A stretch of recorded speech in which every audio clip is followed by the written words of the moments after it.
दान किसे कहते हैं? खूब मेहनत करो, धर्म से कमाओ, फिर उससे एक रोटी की व्यवस्था किसी की भी कर दो, उसे सतदान कहते हैं। लाखों बेईमानी से कमाए, अधर्म आचरण से दूसरों को चूस चूस के ऐसा दुख दे कर फिर सोचा कि लाख में 10,000 दे देते हैं, व्हाइट हो जाएगा। व्हाइट नहीं हो जाएगा, ये और तुम्हारे ऊपर आक्रमण कराएगा, क्योंकि जिनको दे रहे हो उनकी भी बुद्धि तो भ्रष्ट होगी, तो तुम्हारा धर्म बनाना, हाँ व्हाइट नहीं होगा, फाइट होगी। अब मार पिटाई शुरू करवाएगा, वो ऐसे आचरण करवाएगा, जहां जाएगा वहां खोपड़ी फोड़ेगा, उसका परिणाम जब आपके आएगा तो आपकी खोपड़ी फूटेगी। व्हाइट तो तब हो सकता है जब व्हाइट चलो। व्हाइट का तात्पर्य होता प्रकाश, श्वेत, ये लक्षण सतोगुण का। सात्विक भाव से चलो, मेहनत की कमाई से, पसीना चुहा के खूब मेहनत किया और फिर किसी को दिया, तुम्हारा परिवार उन्नतिशील रहेगा, तुम्हें लोक परलोक में सुख प्राप्त होगा। अन्याय से कमाए हुए धन का दान पतित कर देता है, पतित कर देता है। अब इसमें एक उपाय है, मुझे पता नहीं था, प्रमादवश मेरे से गलती हो गई, कभी जीवन में गलती नहीं करूंगा, अब सुधार के लिए करो, हो जाएगा। मुझे पता नहीं था, मैंने कभी सुना ही नहीं था, बस यही था कि धन प्राप्त करो, धन प्राप्त करो, और गलती हो गई। अब मुझे पता चला कि मैंने गलत किया है, तो आप अब लो नशानी, अब ना नशे करो, गौ सेवा, संत सेवा, ठाकुर सेवा, गलती आगे से नहीं करूंगा। ये एक सूत्र बहुत बड़े, अवलो नशानी अबना नशे, ये सबको पावन कर देता है, सब कुछ पावन कर देता है। पर ये ऐसा नहीं कि हम 100 कमा रहे हैं बेईमानी से तो 10 देते रहेंगे तो 90 व्हाइट होते रहेंगे, ऐसा कदापि कहीं नहीं लिखा। ये शास्त्र है, तस्मात् शास्त्रम प्रमाणम ते। कई बार लोग प्रश्न करते हैं इस विषय का, ध्यान से सुन लो। अन्याय से कमाया हुआ धन अगर उसे हम दान भी करते हैं तो वो पतित ही करेगा, गिराएगा ही, किसी काम का नहीं है। आगे वर्णन कर रहे हैं कि धर्म से कमाया हुआ दान अगर ऐसे को दोगे तो वो भी व्यर्थ हो जाएगा। कैसा? मिथ्यावादी, पापाचरण करने वाला, झूठ बोलता है, पापाचरण करता है, और आप उसे दान कर रहे हैं, बाद में वो पाप करेगा तो उसका फल आपको मिलेगा। उसके पाप के बढ़ावे में आप साझेदार हुए, आपका जो दान था उसके पाप में बढ़ावा देगा, आपको उसको साझेदारी का फल भोगना पड़ेगा।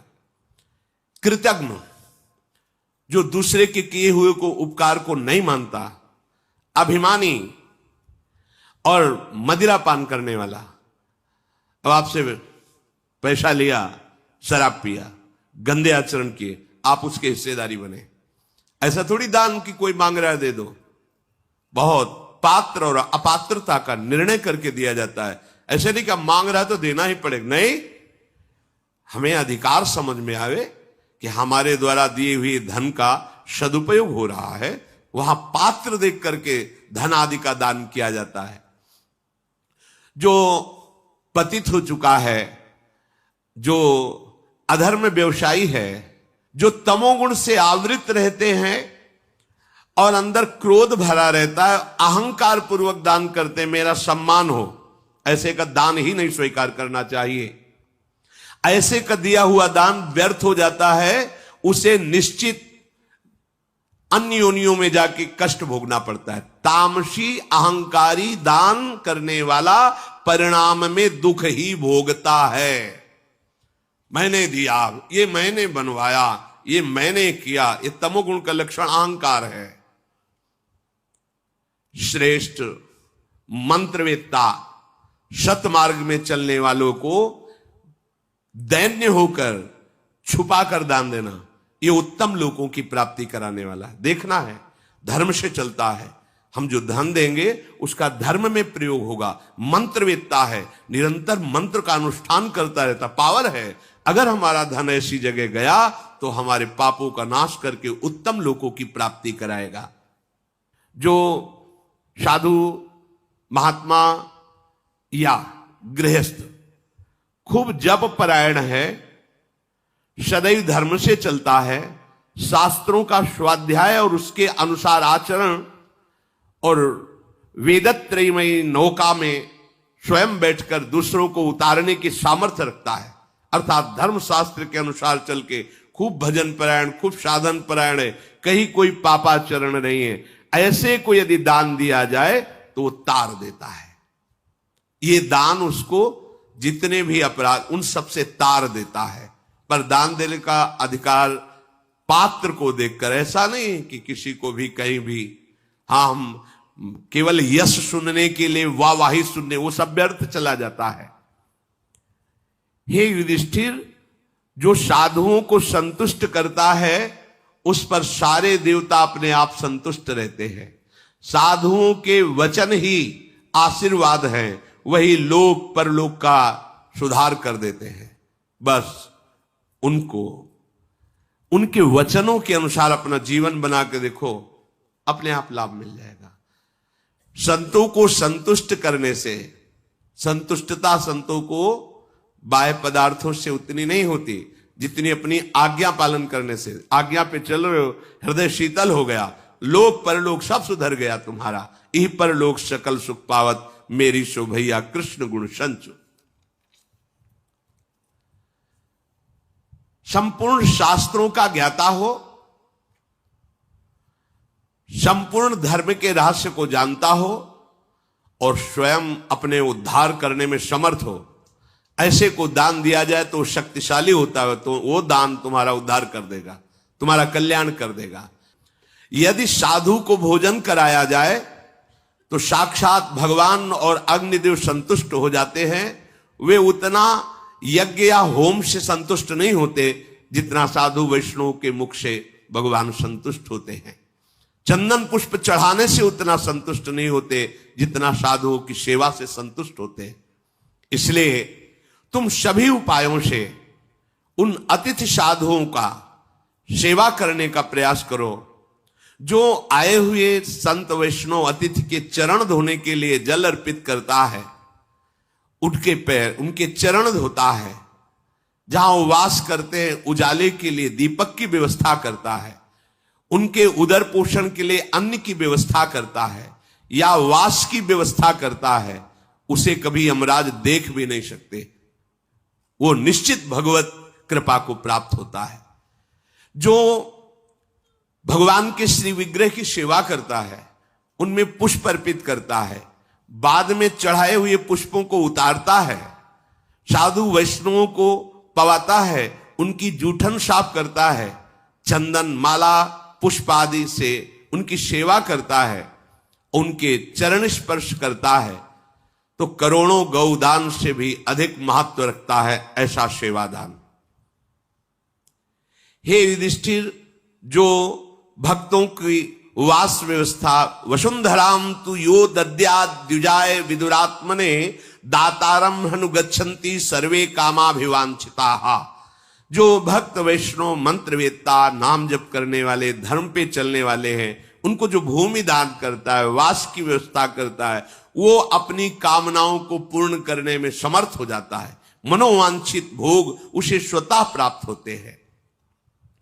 यदि कोई रास्ते से थका मांदा आ रहा है और बहुत भूखा है और वो तुमसे पूछता है कि मैं बहुत भूखा हूं, क्या मुझे भोजन मिल सकता है क्या, तो चाहे जो समय हो, कि हमारी तो रसोई का समय खत्म हो गया, अब तो नहीं मिल पाएगा आपको भोजन, कदापि नहीं, चाहे जो समय हो, बुद्धिमान को चाहिए कि बहुत बड़ा सुकृत का अवसर मिला है, तत्काल उसको स्वादिष्ट अन्न पकाकर उसको पवाए, तो अन्नदाता को जो इच्छा करेगा उसे प्राप्त हो जाएगा।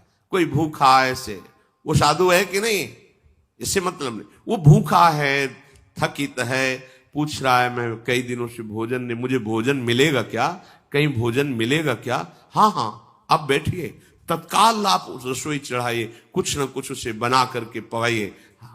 तो इससे क्या होगा, यहां कह रहे जो चाहोगे तुम्हें प्राप्त हो जाएगा, क्योंकि उसके हृदय में भगवान बैठे हुए।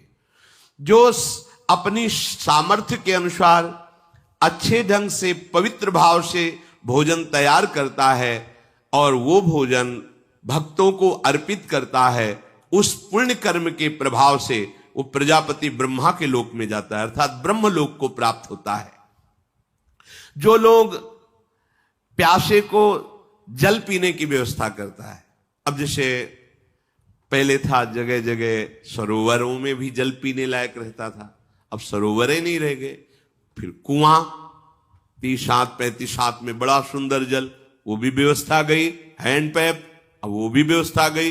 प्यास लगे तो बोतल खरीदो, नहीं और पानी की व्यवस्था नहीं तो चाहिए। धर्मार्थ पानी की व्यवस्था, फ्री पानी की व्यवस्था, ये यहां रखा है, शीतल जल है, यहां आप पान कर लीजिए। ऐसा जो शीतल जल की व्यवस्था प्यासों के लिए करता है, अब वो है नहीं, अवसर चला गया। बावली, कुआं, सरोवर ये तैयार करवाना, अब वो व्यवस्था नहीं, तो अब ऐसी व्यवस्था जो युग धर्म के अनुसार व्यवस्था बदलती जाती है। और जो बहुत भूखा है, थका है, प्यासा है, उसे मीठे वचन से आइए आइए आप जल पीजिए, आप बैठिए, अभी आपको भोजन पवाते हैं, ऐसा। तो जो ऐसा करता है तो यमराज की ताकत नहीं कि वचन मात्र का उसे दंड दे सके, कठोर ताकत नहीं बोलने की यमराज की भी उनके सामने, फिर और की तो बात ही जाने दो। जो खूब अपने धर्म के परिश्रम से कमाए हुए, संचित किए हुए धन को किसी सुशील, शांत, भगवत परायण को दान करता है, तो वसुधा देवी भूमि उस पर प्रसन्न हो जाती है और उसके ऊपर धन की वर्षा करती है और वो कभी दुख में नहीं पड़ता। और अगर कहीं ना मांगने वाला सुशील, व्रतधारी, भजन परायण ऐसे को दिया जाए तो तीनों लोकों पर कहीं भी वो जा सकता है, उत्तम गति प्राप्त होगी। कभी मांगता नहीं है, धर्म से चलता है, भजन परायण है, ऐसे को